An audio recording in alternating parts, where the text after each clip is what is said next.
Akkam jirtu daawwattoota keenya kabajamoo qophii addaa qabannee dhiyaanneerraa qophii addaa kanaanis keessummaa tokko qabna. Keessummaan keenyas wallisaa Oromoo beekamaa fi jaallatamaa Umar Sulemaanii.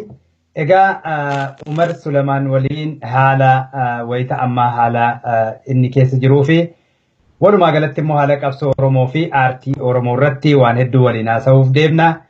Egaa hanga dhumaatti akka nu waliin turtan isin affeera. Egaa affeerraa keenya fudhattee toora Skype kanaan nu dhiyaatu. Keetii fi wallisaa beekamaa Umar Sulemaan anaa dhufuun siin jedhaa hedduu galatoomi.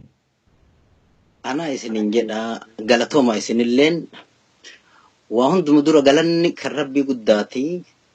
Itti aansuudhaan kasaba kiyya kabajamaaf jaalatamaa ka ardii addunyaa tanarraa na hordofaa jiran hundumaan bakka jirtanitti nagahaaf jaalalli kabajaan sabummaa ka onni irraa madde isin naaf haa dhaqqabu isaaniin jedha.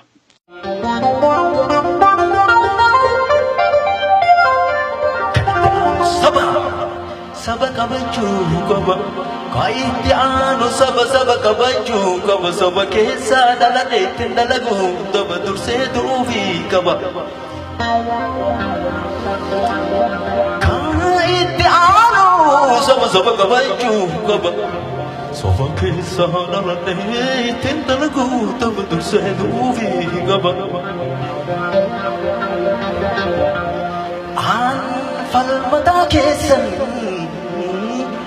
amsa keessa lallabaa waan falmataa keessan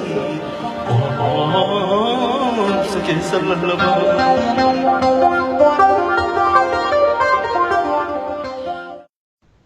Ayyee galatoome wallisaa Oromoo Umar Sulemaan.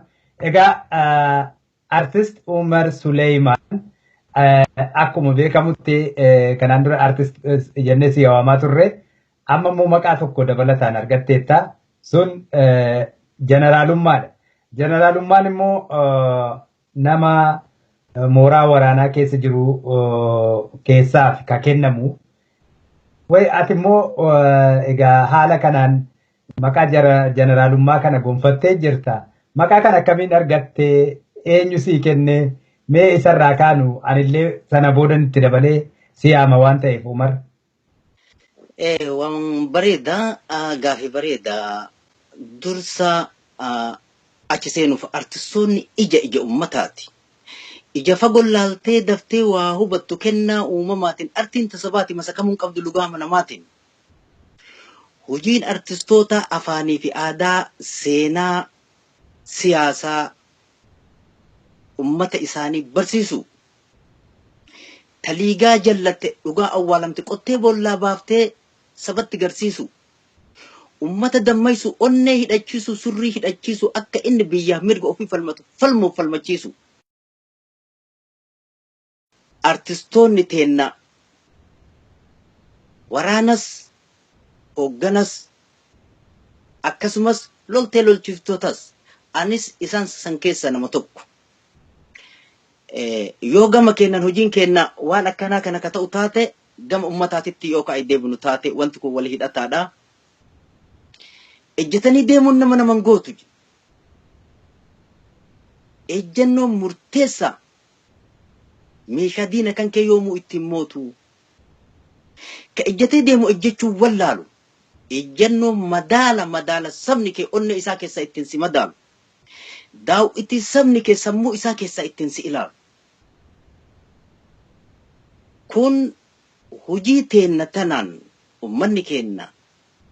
Hojiin kun hojiin hojjennu hojii ummataa waan taate ummanni kenna hojii nuti hojjenne kana ilaaluudhaan sana keessa anis ammoo nama hojii san keessa hojjete san keessa nam tokko ta'uudhaan madaala isaan madaalan guutee madaala onnee isaanii ka isaan ittiin madaalaniif madaala surri isaan ittiin ilaalanii guutuudhaan ummanni kiyya kana dhale kana dhalche kana guddise kana beeku ka hojii tiyya beeku ka waan an isaa hojjedhe beeku wanti kun siin malti jedhee kanaa kenne ummata. Wanni ummanni sii kenne ammoo waa hundaayyuu oli. Ummanni rabbii gaditti waa hundaayyuu oli. Mootummaallee oli. Waan akka dhaabbotaatillee oli. Kanaaf jeneraalummaan mootummaan sii kennu yookiin ammoo yoo dhaabnillee danda'ee ka sii kennu wayii jiraate waan kanneen hundaayyuu oli jechuudha wanni kun. Waan kabajaa qabu, waan ulfina qabu, waan seenaa qabu, waan ammoo wanni kun yeroo hunda hin argamne. Yoo akka madaala kana guutte malee hin argamne namni madaala kana guute namoota murtaa'e kana dura namoota muquballaa ka'uu dandeenyu. Kun waan akka taphaatitti amma akka taphaatitti argamu osoo hin ta'in madaala sabaa guutuun sabni kee sii kennuun wanti katti wallaaftuu miti. Akka kanaan argadhee jira haqa ummata kiyyaati anis ammootu haqa kiyya argadhe ummanni haqa ofii naa kenna anis haqa kiyya argadhe. Wanni isaa kan namuu deemtutu manguddoo wal mari'atteeti manguddoon Oromoodha. Wal dura qabattee arraan booda za'aa tanarraa eegallee addunyaa guutuurratti jeneraal aartist Umar Sulaiman akajamu generalumman isa kannamtee jirti. General Umar Sulaiman kabajaan generalummaa Oromoo hogguu isa kannamtu ollaa hamilee gaariidhaan naasifatu hojiidhaan argatee hifachuu dadhabuudhaan argatee General Umar Sulaiman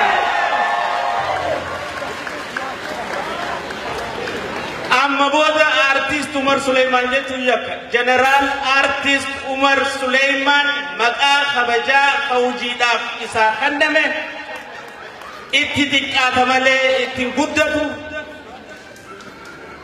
maqaa kanaan Oromoon addunyaarra jirtu hundinuu akka yaamtu afeerraa dhiyeessinaaf manguddoon teenyaas galatooma General Artist Umar Sulaimanis Rabbi urmii isa haa dheereysu Oromoo keessaa ka Oromoof quuqamu ka ummata isaatti ilaalatu ka dhugaa dubbatu kan sodaanne ummanni isaa isa badhaasurraa booda deebi'u jechuudha. Tanaafuu hojiidhaan harkatee tartakka hamilee oowwituu naa kannaaf. Jeneraal Artist Umar Sulaiman. Ammootu hojiin teenna. Waraana nama waraanaati yookiin nama lolee lolchiisee argataa akka ati duratti jette. Nuti jeneraalota wayyaanee ka har'a hidhannoo biyya Ameerikaa caalan ka ummata isaa ka waraana lolchiisanii ummata kennan amma lolaa jiran caalaa jeneraalota akkamitti yoo jette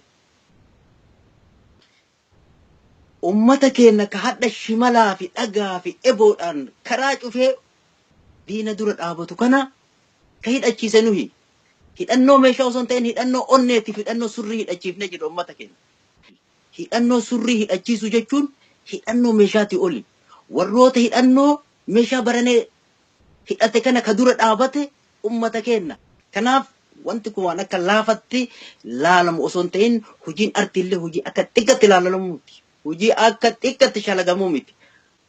Kanaafi hojiin ittiin arganne kun hojii xiqqaa miti. Hojii kenna arganne ammallee hojiin kenna itti fufa haga walabummaan biyyattiin ummata kenna harga ga'utti haga bilisummaan saba kennaa ummanni kenna gonfatutti itti fufaa.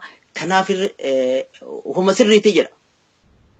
Ayyee gaarii dhagaa wallisaa Oromoo beekamaa fi jaallatamaa Jeneraal Umar Sulaiman isin jedhaanis egaa hunda dura baga gammadde waan kanarra ga'uun hedduu waan gaariidha. Galatooma isinis galatooma. Bu'aa bayii hedduu keessa darbaniitu darbite keessattuu artistoonni Oromoo wareegamaa isaan kaffaltan isin kaffaltan hedduu gurguddaadha. Uummanni keenya sin beeka.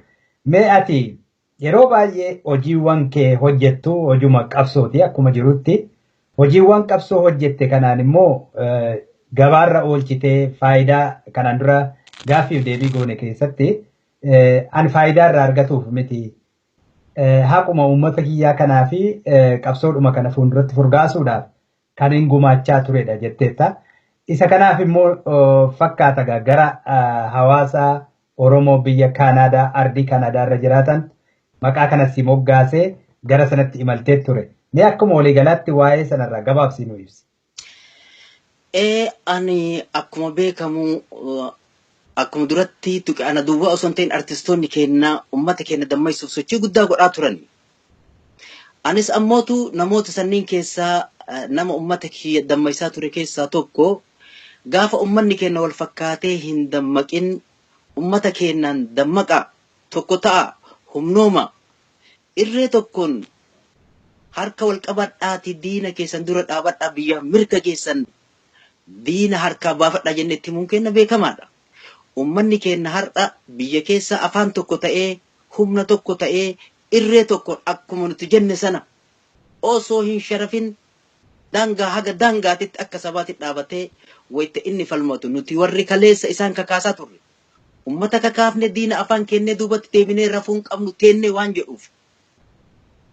Loli maarree Oromoo loli maarree Oromoo loli maarree lolu malee diinni nurra kaaree loli lollaa gabrummaa wayitaar. Kuni ummata kana kawayte ittiin kakaafne onnee hidhachiifneeti jechuudha. Kaardha wayita nama keenya ajjeesan hidhan ummanni keenya haga har'aa duubatti hin deebine. Bilisummaan dhiigaan dhuftee dhiisi hidhaa jirti kuftii hamma dhuftuuf itti fuf. Kun namundaa bifa galaa shakkiin qabu beeka garaan abbaan kufuus ilma tara. Bilisoomuuf kana karaan hedduu qabsaa hiikaa garaa hedduu qabsaa. Kuni uummanni keenya hojiirra oolchee jira. Kana jechuun uummata keenya wayita inni hagan hin dammaqin tokkon ta'in itti kakaafne har'a gaafa inni kaka'eetiin karaa kanarra ga'e duubatti deebinee taa'uun ammootu waan seenaan illee nama gaafatu waan ammootuyyuu uummanni illee nama gaafatu. Kanaaf haala kanarratti hundaa'uudhaan wayita uummanni keenya sochii jajjaba akkanaa godhu kana uummata kiyya keessa deemee sochoosa jechuudhaan ofirratti ka'ee maaliif natti dhagahamee ummanni ani kalee kakaasu wayita kanarra gahu ani namni kakaasaa ture kuni duubatti deebi'ee akkamitti ta'a jechuudhaan ofii kiyya ummata keessa deemee sochoosa jedhee hawaasa kiyya ka biyya Kanaadaatitti biyya keessan sana dhufuu barbaada. Haalli ammoo an biyya keessan dhufuuf haala kanaanii akka kanaan deemaa jira qubana qabadhaa jennaan yaadni ati ittiin deemtu kun yaada bareedaa yaada filatamaa jechuudhaan narraa fudhachuun warri hawaasaan deemu hawaasaan naa gahanii dubbiin kun ammootu akka lafarratti hojjetu koree itti godhanii akka saniin ammoo ummata kanallee walitti waamanii dhaamsa kiyya dabarfadhee. Galatooma dhaamsa kana isiniif dabarsuu dhufe ani sirbaaf hin dhufne wanni isinitti dheeresseef dhaamsa kana isiniif dabarsuu dhufe dhaamsa kana isinis waliif dabarsa. Bakka jirtan hundatti dhaamsa kana waliif dabarsa. Galatooma isin. An isaan dammaysuuf kadhaqe caalatti na dammaysanii ofirra na deebisanii isaanuu ummata dammaqaa fi ummata sabboonaa ummata wal dhagahaa ummata itti dhaga'ummaan sabummaa fi biyyummaa isaan keessa jirtu baay'ee itti gammadee jira ulfinnaaf kabajaan ammallee galanni guddaan isaaniif galchaa isaaniin jedha.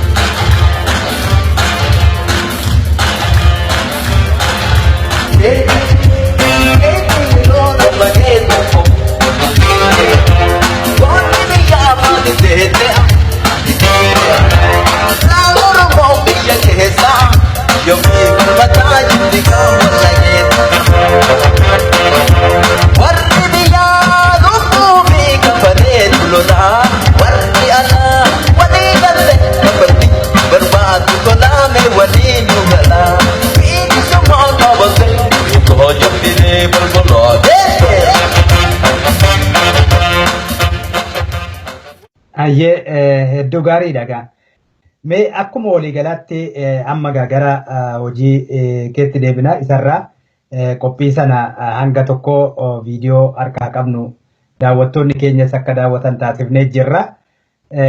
Isarraa waan hedduu hubatu waan qophii achitti ta'e sanarraa jechuu kooti. Amma gara hojii keetti deebina wayita ammaa kana haala amma jiru kana keessatti wallisaan Oromoo Umar Sulamaan maalirra jira? Maal hojjetaa jirta? Ammas ani kun hojii tiyya. Kaleessa gaafa garaa keenya qullaa luka qullaa akkasumas ammoo duuna dura dhaabannee wayitti falmannu har'a ammoo biyya nagahaa keessatti osoo hin beelayin osoo hin dheebotin osoo lukaan hin deemin lafa dhaamsa keenya ummata keenya itti dabarsuu dandeenyu keessatti ciisuun narra hin jiraatu jechuudhaan kana saganteeffadhe ummata kiyya kana keessa deemee sochoosuun ummata kiyya biyya alaa jiru kana akka inni humna tokko ta'u akka inni irree tokko ta'u akka inni afaan tokko ta'ee ummata keenya ka biyyaa kana wal qabatee sagalee ummataa ta'u dhaamsa akkana kana qabadde ammas akkuma gaafa Kanaadaa waliin haasa'e ummata Awustiraaliyaa waliin haasa'ee hawaasni Awustiraaliyaa illee akkasuma ummata achii sanaan waliin haasa'anii amma garasitti sagantaa waan qabuufi ummata achii sanitti garas deemaa jira dhaamsi anamma haalli anamma harkaa qabu. Afaan qawweetiin afaan isa qaban sagalee ukkamsa ummata Oromoo warra biyya keessaa amma yeroo tana sagalee isaaniif taaneetiin lallabuun dirqii fi murteessa. Bakka jirruun kaan hundumtuu haa kaanu dirqama lammummaa baay'adhaa haa baanu.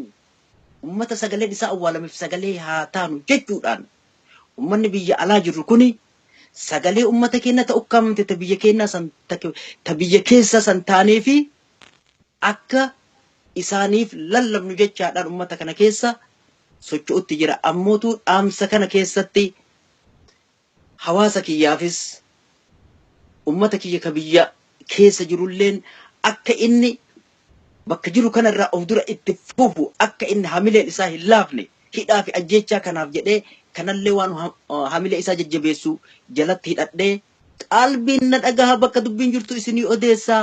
Qalbiin na dhagaha bakka dubbiin jirtu isiniif odeessaa. Meena duuka bu'aa yaadaan isin fuudhe Oromiyaa bal'oo keessa isin geessa. Uummanni Oromoo warri biyya keessa harka wal qabate irree ofii kaase. Diina qawwee baatu shimaluma. Oromoo shimalli keetu jawwee kawwisaan haa akka rasaasa qawwee ka orminuu sirratti ilaalee hawwee akkamittiin si keessa yaati dawwee shakki irraa hiikkadhu qawwee shakki irraa hiikkadhu qawwee.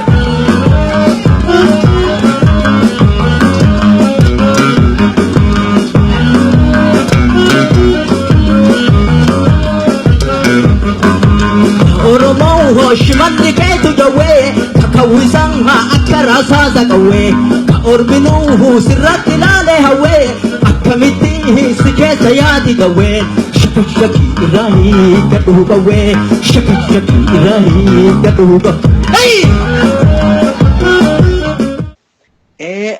Ummata kiyya ka biyya alaa jiru kanaanillee akka isaan ammootuyyuu yaa ummata kiyya warra biyya alaa dafa walii gala ofirraa cufadha hulaa alaan alaa harka wal qabadhaa tokkummaa jabeessaa. Haa wal qabannu nuti warri alaa maali gaheen keenya maal godhuu dandeenya maaltu nurraa mala. Wanni nurraa malu dursi walii gala inni itti aanu tokkummaaf jaalala. Saba keessa baaleef abukaatoo taanee falmachuu danda'u ganamaaf galgala. Sagalee isaanii taanee dhageessisu.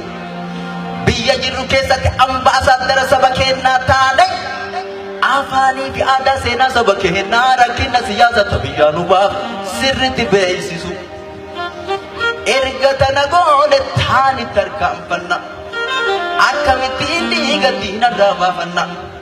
Akkamittiin madootee naree kaafanna. Akkamittiin madooytee ciciiftu madaa wal'aananna. Akkamittiin reeffa keenya awwaalanna. Akkamittiin saba biyyaatiin falmaa jiru cina isaa dhaabanna. Tana dubbiin amma gabaa irra jirtu tonarraa dubbadhaa tana wal gaafadhaa tana wal gaafannaa. Akka inni fuula isaa gara diinaa irratti xiyyeeffatu wal irratti xiyyeeffannoo irraa kaasee akka inni sagalee ummata keenya ta'u ukkamamte sanaaf sagalee ta'u irree ofii tokkoomsee akka ummata biyyaa sanitti dhaamsa kana fakkaatu isaaniifis qabadhee dhaamsota ammootu adda ka ummata warra biyya keessaa ka ummanni warra biyya keessaa amma yeroo kanatti karaa geerarsaatiin wanti ani irraa hojjedhuun karaa geerarsaati amma yeroon kuni ani sirbaaf deemutti hin jiru yeroon sirbaa isin takka tarte isin takka hin geenne akkuma duratti tuttuquu yaa haaletti dhiiga hin baafanne matuu hin kaafanne kamadaa iciisu mataa walaananne reeffa lawwaalanne akkami sirbina reeffa mana kenne sababa kanatti sirbare osoo hin geerarsa gafuune jala gadite irra gadi kenne geerarsi sirbaami sirna gaafa lolaa goonni irraa dubbatu sirba akkan seene akka sheekonnis qeesonnis namoonni hundinuu kun waa'ee dhimma biyya keenyaati waa'ee dhimma saba keenyaati waa'ee sabni keenya dhumaa jiru battalatti argamnee ummata keenya kana birmachuudhaaf isaan kana onnee hidhachiisuun surrii hidhachiisuun ummata cinaa dhaabuu barbaada. Kanaafi haalli an qabadhee deemu haala adda addaati haala baay'ee dhabal'inaan ammootuyyuu akkuma gaafiif deebiin walii goonutti isiniif hima waan baay'ee qabadhee deemaa jira haalli kun walumaa galatti garuu ammoo onni ummata keenyaa hidhachiisuudha. Maaliif akka barbaachise geerarsi waraana geerarsi hidhannoo onneeti hidhannoo surriidha. Ka hidhannoo onnee ka hidhannoo surrii sirritti hin hidhatin akkuma laaftutti hiikkachuu danda'a hidhannoo mul'iidha. Hidhannoo mul'iidha hidhachiisuun dura hidhannoo onneedha hidhannoo surriidha sirritti hidhachiisu. Ka hidhannoo onnee sirritti hidhate qawwee suuqeen dheessu dhaabatee dhukaasa jalaa gad hin ciisu. Yoo diina marfames harka ol hin qabu icciitii hin laatu tumaa fi warwaatu dhiira bombii baatu diina ree nyaachise ofiifillee nyaatu. Bilisummaa feenan akkas malee hin taatu. Akkas goonu malee jarri nurraa yaatu jechuudhaan ummanni keenya onnee akka inni horatee walumaa galatti hojiin teenya ummata keenya onnee hidhachiisu surrii hidhachiisu qawwee isatu hiikkatee ittiin hidhata. Qawween isa bira jirti akka inni qawwee hiikkachuu danda'u onnee hidhachiisu surrii hidhachiisu hojiin keenya guddoon kanaan warroota amma duratti dubbii amma duratti waan jeneraalonni warra lolchisu kana namni onneen hin hidhatin surrii hin hidhatin qawwee baatee jechuun qawwee kennu jechuun ulee jechuu sana biratti yookiin ammoo osoo baatu irraa fuudhu jechuu irraa yookiin lafa kaayee harcaasee deemu jechuudha. Kanaaf baay'ee barbaachisaanii onnee hidhachiisu surrii hidhachiisu karaa kana irratti ummata keenya akka inni onnee hidhatu akka inni surrii hidhatu. Kanaafi inni guddaan akkaataa itti ammootuyyuu rakkoon guddoon ummanni keenya qabu amma nama isaan deemu malee onnee hidhatee jira surrii hidhatee jira meeshaa baranee meeshaa Ameerikaan itti hiite dura dhaabbatee jira kuni hojii waan lafarratti mul'ate. Kanaafuu isaaniinis kanaafil maslahaa qabaaf kanaafillee akka durii miti daandiin qabsoo bal'aa qajeelaa diriiraa jedhan. Akka durii miti daandiin qabsoo bal'aa qajeelaa diriiraa hooggana kutataa of keessaa baafadhaa jalatti hiriiraa isinuu waraana isinuu hoogganaa bakka jirtan hundaan hulaa itti cufa bakka jirtan hundaan karaa itti cufa karra itti cufa lola itti banaa qawwee fi rasaasa jarruu hin harcaasaa jararraa hiikkadhaa kallachaan kallattiin fuuldura dhaabadhaa diinatti dhukaasaa bilisummaa teessan namarraan eegina. Abbatu falmatee bilisa of baasa je'eni karaa kanaan maslahaa akka inni hidhatee jira onnee hidhatee jira surrii nama isaan deemu barbaada. Utataa isa waliin dhaabbateetiniin isa falmachiisu isaallee of keessa akka baafatanii akka irratti hojjetanitti. Egaa artist Jeneraal Umar Suleymaan egaa gara ardii Awurooppaa Awustiraaliyaatti akka imaltu amma kaafteetta. Yoomi kan imaltu qophiin kee maal irratti garii irraa tuqxeetta eessatti kan qophii kee agarsiisuuf deemtu mee sarara isaa nu ibsi. Gaafni an asii ka'u gaafa 24 garuu ani torban hadhaa achi gaha biyya sana. gaafa 25 achi gaha qophiin kiyya ammoo lafti ani itti argisiisu Awustiraaliyaa magaalaa Melbourneetii fi Perziiti. Kanaafi asumaan ammootu ummata kiyya ka biyya Awustiraaliyaa gama isaanii akka dhufaa jiru qalallee waan hubachiise ummanni kiyyallee waan kana irratti yaada kiyya kana hubatanii lafarratti qophoodhaan akka na eegaa jiran akka wal hubannoo qabnutti wal quba qabnaa. Haga qaamaan wal arginutti bakka jirtanitti nagaa keessa naa jiraataa. Dhaamsi an isinii qabadhee dhufu dhaamsa amma haala ammaa yeroo kanarratti rarra'e yoo ta'u dhiira dubartii xiqqaa guddaa sheeka qeesii osoo hin jedhin dhimma saba keenyaa irratti sagalee ummata keenyaa ka biyya keessaa taanaa waamicha kiyya kana kabajanii waamichi kun waamicha keessani waamicha saba keenyaa kana sagalee ummataa kana wal arginee dhaamsa kana sagalee tokkoon akka dabarfannu isaaniin jedhaa. Adeemsi kiyya guyyaa akkanaatii bakka ani deemu bakka akkanaatii namni ani bira dhaqu saba kiyya biyya ani dhaqu Awustiraaliyaa. Gaariidha. Yeroo baay'ee yaada keessa hoggaa ibsitu waan tokko irrattis immoo waan qabsoo Oromoo irratti artistoota Oromoo jiran keessaa waa daftee baasuudhaan waan sana irratti daftee sirmaatuudhaan yaaduma keeyyuu akkuma artistiittiyyu walaloo yeruma sana gadi sammuu keessaa uumuudhaan ka beekamtu ati kun haala kamiin kennaadha moo barumsaan immoo mee akka kamii Umar?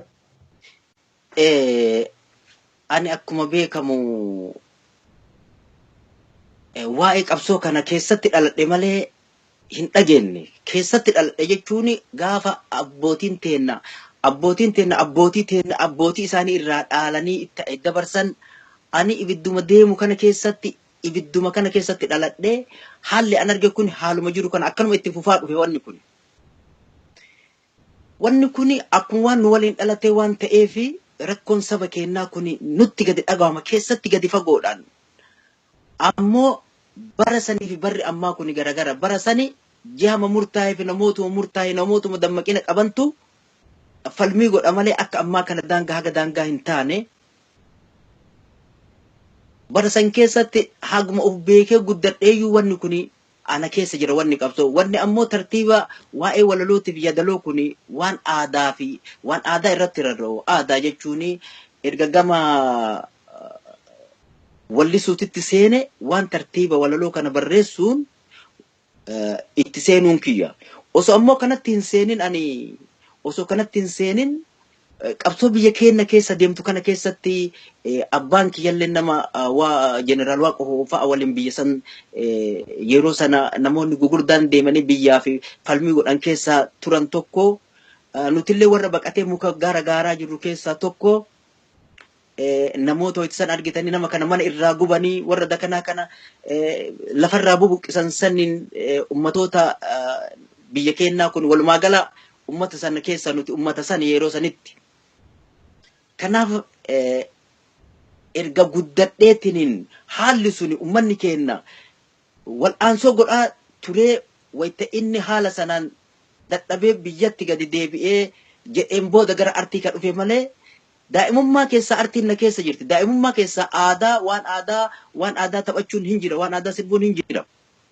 Garuu waan akka taliigaa kanatti bal'inaan erga achii deebineen booda erga warri mootummaan Haayile Sillaasee kufee mootummaan Dargii kun biyya qaqqabateetiniin gara afaan keessanii aadaa keessanii wantiin keessan kun sosocho'uu hin danda'ama jedham karaa kana keessatti faayidaan kun akka dandeettii qabnuun hojjechuu dandeenyu naannoma jirurraa ka'eetiniin kanarra ol dhufe bakka lafa seeraatitti erga gaafa sana dandeettii kiyyaan ogummaa qabuun qormaata sana dabreetiniin qoratamee erga achitti dabreen booda namni ani biratti waan kana bakka ani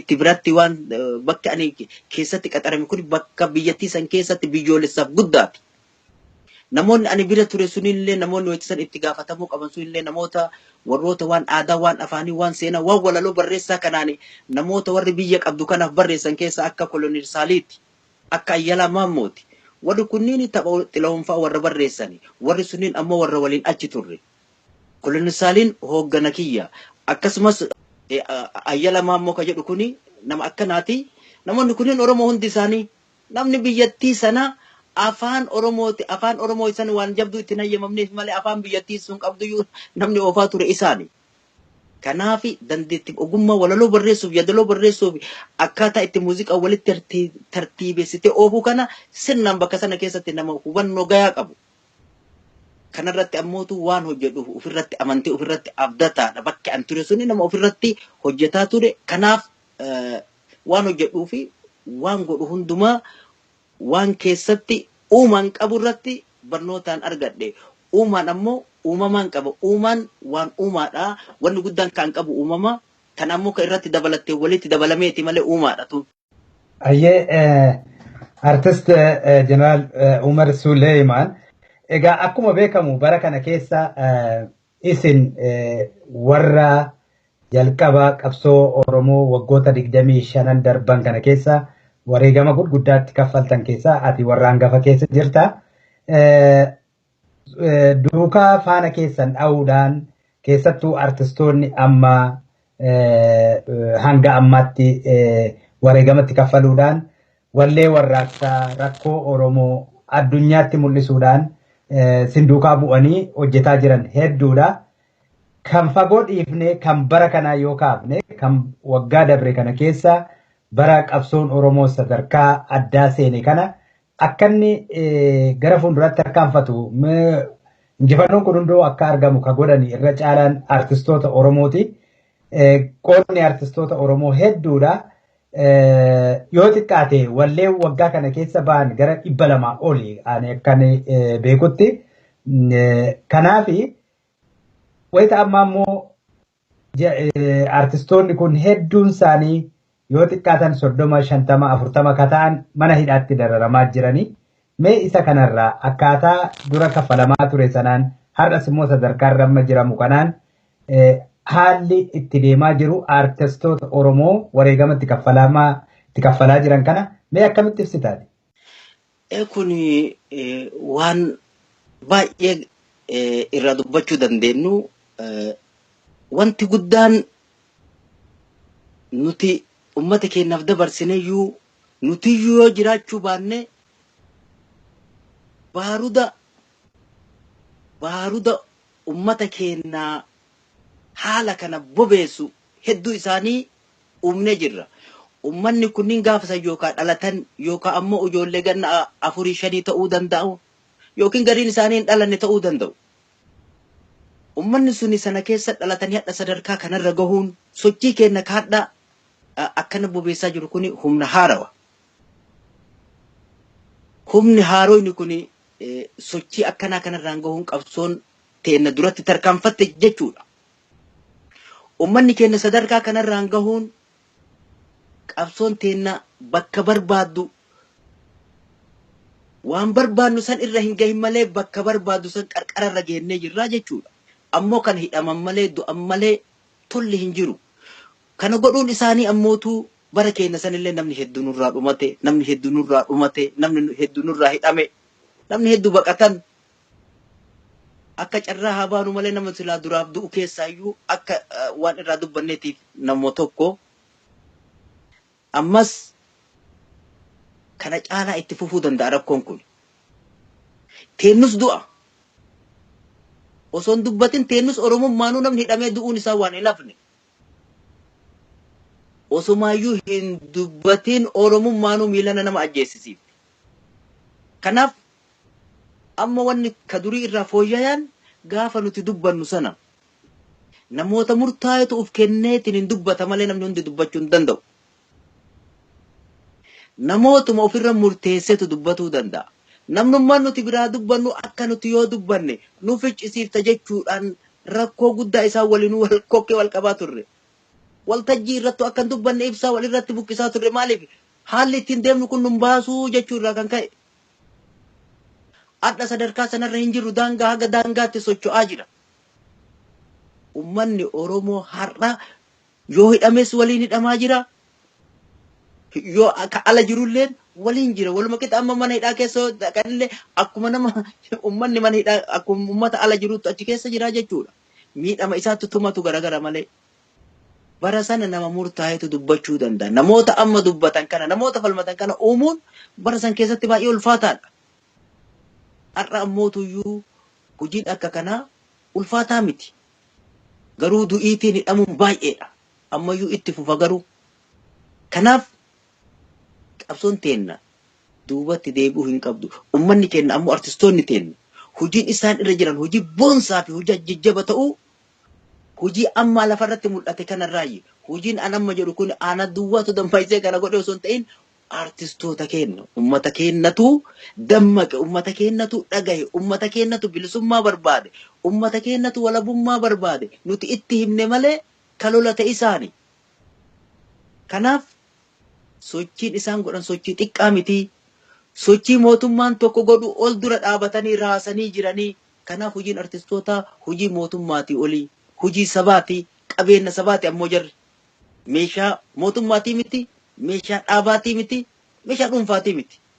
Qabeenya sabaati, aadaa isaanii, afaan isaanii, seenaa isaanii waan ummata kana keessa maddu, waan ummata kana keessa uummanni dubbachuu hin dandeenye, onni ummata keessa dubbachuu danda'udha.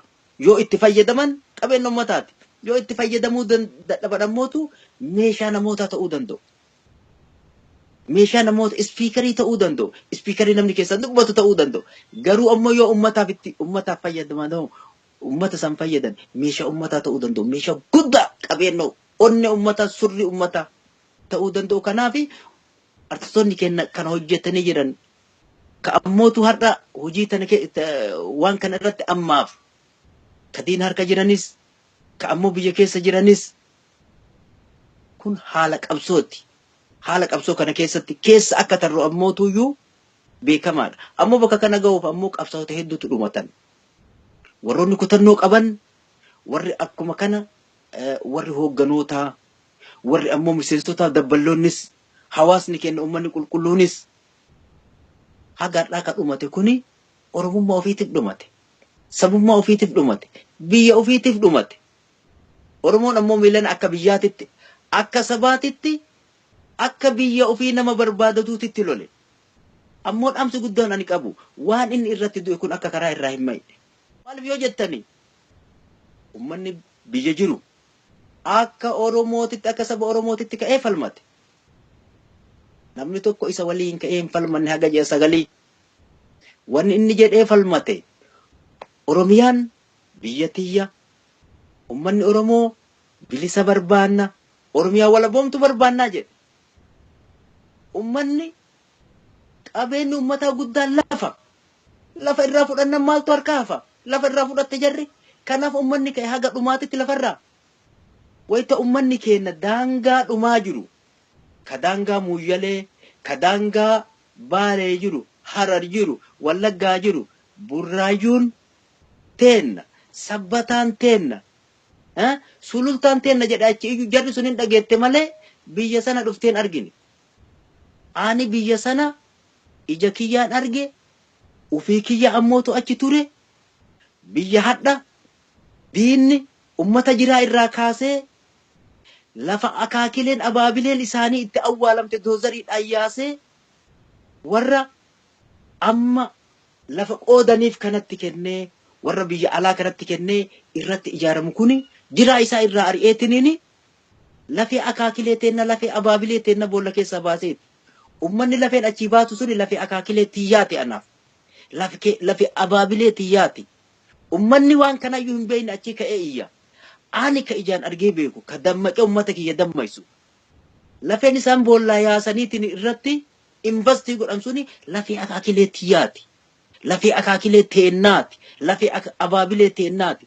Ummanni qe'ee irraa buqqisanii gara isa buusan dhabne kuni obboleessa kiyya, obboleettii tiyya, haadha tiyya, abbaa kiyya, obboleeyyan tiyya natti dhagaama gaffageessee ummanni keenya sadarkaa kanarra gahe ani namni waa dammaqsu kana ka ummanni kiyya sadarkaa sanarra gahe ani nama dhiiga boo'uun narra jiraatu.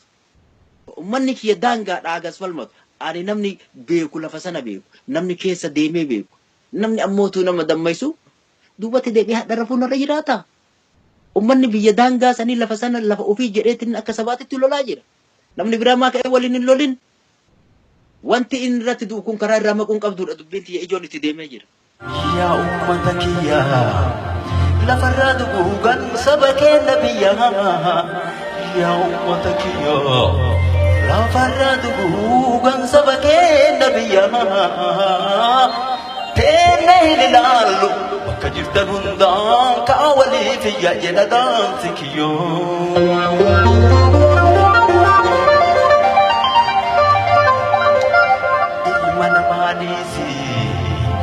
Lafa dhumaan loonii itti ga'ee kennaan loowwanuu gadooda ilma namaanis lafa dhumaan loonii itti ga'ee kennaan loowwanuu gadooda nuti ilma namaa lammituu lammiidhaaf dhukkubee hadooda ani sirbuun dhufne dirqama lammummaa bayadhuufi qooda isinis bayadhaa waliif hin deeqooda akka seenaan barnu gaafanne booda gaafii saba kenna gabrummaa hin feenu dinne nu haa gayu gabroonfataan feenu akka nurraa ka'u waraanni wayyaanee oromiyaa keessaa akka dafee bayu uummanni oromoo biyya isaa irratti akka abbaa ta'u. Waraanni wayyaanee oromiyaa keessa habba'u mootummaa wayyaanee uummata oromoo irraa haa kaatu mootummaa wayyaanee uummata oromoo irraa haa kaatu.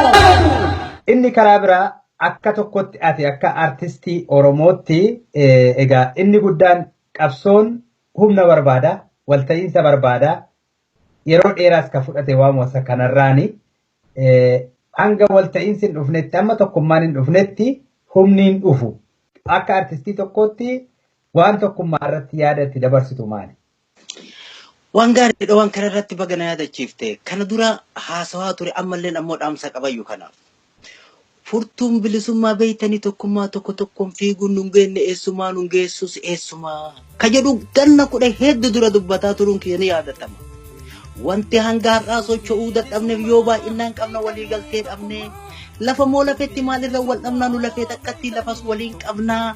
Abbootii wal ta'aa saballee sochoosaa bilisummaan dhiigaan hin dhufture qosan ummannis ol ka'amee cinaa hiriira mootummaa gabroomsa akkasiin jijjiira afaan tokko taanaan wal wajjiin ol kaanaan daandii tokko baanaan akkuma galaana gaaf tokko irraa yaana ka jedhu dhaamsa kana waggaa 10 dura kun ka dabraa ture.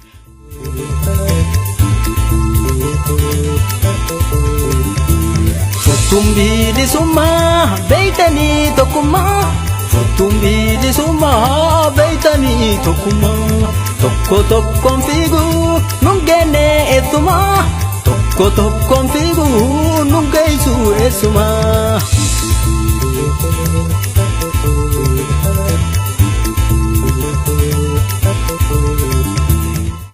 Ummanni keenya tokkoome irree tokkoon socho'aa jira. Ummanni keenya waa sadi siifima ummanni keenya hidhannoo onneetiif hidhannoo surriitiif tokkummaa ofii mooyatee jira of harkaa qaba sadiin kana. Yaa dhaabbota teenya wanni isinii dhaamu namni mana tokko wal wajjiin ijaaruuf citaa waliin haamu citaa waliin saamu. Isin obboleeyyan ilmaan abbaa tokkoo manni keessan guddaa biyyi teessan bal'oo isin biraa taree ormayyuu hingaa maaltu ta'e rakkoo ja'anan. Mana waliin qabdan wal duraan diiginaa wal wajjiin ijaaraa yoo kun dhaaba fidu kun maagaraa fidaa yoo kun gaalee fidu kun wancitaa fidaa hunduu wal gargaaraa waliin caasina harka wal qabadhaa waliin bahaa gaaraa diina saba keenna lafarraa dhadha'u irraa godhaa daaraa daddaffii tanatti ummata dhaqqabaa baraaraa jedhamsa kana isaaniif dabarsa. Bin barbaachiftu ijoon har'a ummanni keenya maal keessa jiraadha. Ummanni keenya biyya keessa ammatti du'aa jira, ammatti hidhamaa jira, ammatti qe'ee irraa buqqa'aa jira. Ulfarraa kaasee haga manguddoolee waggaa 70-80 namni keenya hidhamaa du'aa jira. kun gadi fageenya nutti dhagahamuu qaba. Wanti asitti nama kenna walii galchuu dhoorgutuun waan haganarra ulfaataa ta'e miti. Kanaaf dubbii ulfaataa kana hubatanii akka sagalee uummataa kana waamichi uummanni isaanii godhe kana dhagahan isaaniifis kabajaaf jaalala waliin isaanii dhiyeessaa. Walumaa galatti dhaabbotiin kennas uummanni kenna ka islaamaa ka kiristaanaas ka waaqeffataas akka sabaatitti wal taanee harka wal qabannee sagalee uummata kennaa akka taanu ka jedhu dhaamsi kiyya guddaan. Yaa ummata keenya warri biyya alaa dafa walii gala ofirraa cufadha hula alaa kana. Yaa ummata keenya warri biyya alaa dafa walii gala ofirraa cufadha hula alaan ala. Harka wal qabadha tokkummaa jabeessa dirree qullaa irra wal fixutti jirra haalli jijjiiramte dubbiin achi jirtu bakki tokkoleessa.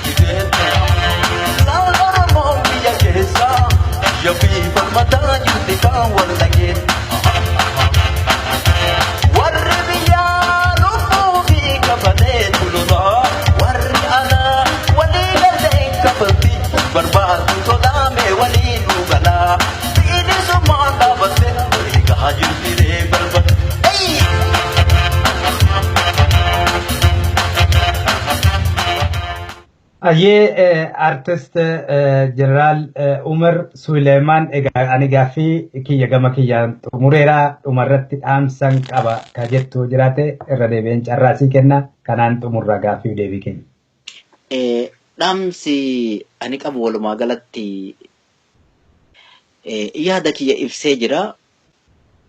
Dhaamsi walii galaa yeroon tun yeroo murteessitu yeroo akkaan barbaachiftu har'a ka ummata keenya bira hin dhaabanne yookiin guyyaa azaabaa yookiin guyyaa jannataa bira hin dhaabannu. Har'a guyyaan kun yeroo ummata keenya bira dhaabannu yeroo sagalee ummata keenyaa taanu yeroo murteessitu ta'u hubachuu. Ummanni keenya xiqqaa irraa haga guddaa wanti asiin harkaa qabdu tuni waan ummata keenya irra gahusanii wal hin madaaltu. Ija keenya lamaan ta'alanaa laaltu gara haala biyya keenya akka biyya keessa jirtutti hordofachuu ija teenya lamaan surrii keessaa gadi ilaaltu haala biyya keessaa jirtutti ija afur qaba namni lama surrii keessaa gadi ilaala lama ala kanaa ilaala kana lamaan isa wal madaalchisee walumaa galatti sammuu teenya gara biyyaatti deeffachuu wal jaalachuu tokkummaa wanti ummata keenya fasiidhaamu yaa ummata keenya warra biyya alaa mana ka seenan hin beeytanii balbalaa mee wal haa gaafannu maali gaheen keenya maal godhuu dandeenya maaltu nurraa mala gadi finne haa qabnu wal jala jedha kun. Wanni nurraa malu dursi walii gala inni itti aanu tokkummaaf jaalala saba keessaa baaneef abukaatoo taanee falmachuu danda'u ganamaaf galgala sagalee isaanii taanee dhageessisu. Biyya jirru keessatti ambaasaadara saba keenyaa taanee afaanii fi aadaa seenaa saba keenyaa rakkina siyaasata biyyaa nubaaf sirriitti beeksisu. Erga tana goone taanee tarkaanfanna. Akkamittiin dhiiga diinarraa baafanna? Akkamittiin madoo teenna kaafanna? Akkamittiin madoo itti cicciiftu madaa wal dhaananna? Akkamittiin reeffa keenya awwaalanna? Akkamittiin saba biyyaa diinaan falmaa jiru cina isaa dhaabannaa? Tana dubbiin amma gabaa irra jirtu tanarraa dubbadhaa. Tana wal gaafadhaa, tana wal gaafannaa. Bakka geettan hundatti tana itti naa dabarsa. Tana dubbiin amma jirtuu jedhanii gama kiyyan dhaamsi. Ayyee wallisaa beekamaa fi jaallatamaa Oromoo jeneraal Umar Suleiman egaa yeroo kee fudhattee yeroo gabaabaa kana keessatti gaaffiif deebii gabaabaa kana nu duukaa taasisuu keetiif hedduu galatoomii. Egaa hojiiwwan bara kana karoorfattee itti deemaa jirtus akka milkiin xumurattu garanumaan si hawwina. hedduu ulfaadhu galatoomi siin jedha. Ulfaadhaa barakadhaa isinillee na afeertaniitiin yaada kiyya ummata biraan naa gahuudhaaf kabajama ulfaadhaa isinin jedha galatooma. Ajee galatooma. Egaa daawwattoota keenya qophii addaa har'aatiin turtii hanga ammaa wallisaa Oromoo beekamaa fi jaalatamaa Jeneraal Umar Sulemaan waliin taasifne kanumaan goolabnee jirra. Egaa yeroo itti qophii biraatiin hanga walitti deebinutti nagaan nuuf turan isiniin jedha. ummata kiyya wanni amantana ansi yaadachiisu biyya tee irratti mirga kee irratti harka kee irratti du'iitii ajjeesii mirga kee gonfadhu kun sin gaafachiisu diinni biyya tantee qawweedhaan qabate tolaan tole jedhee gadi si hin dhiisu ibiddaan ofirraa shidani bakkuma hundatti ibidda qabsiisu diddaa agarsiisu namni jibbun jiru nagaya uumama ka uumaan argate mirga ilma nama namni akka isaa yeroo isa irraa mulqu itti dhagawama biyya isaa irratti inni kun reebama inni kun hidhama kuwwan ari'ama kuwwan ajjeefama tasgabbiin hin jiru nageenni waa arayaan jiraachuun dandeenye jireenyi booraya furmaanni qawweedhaa isa duraatiimi yoo filannoo dhabde yoo biyyi tee cabde biyya tee deeffachuuf mirga kee gonfachuuf isa dhumaa tayaa.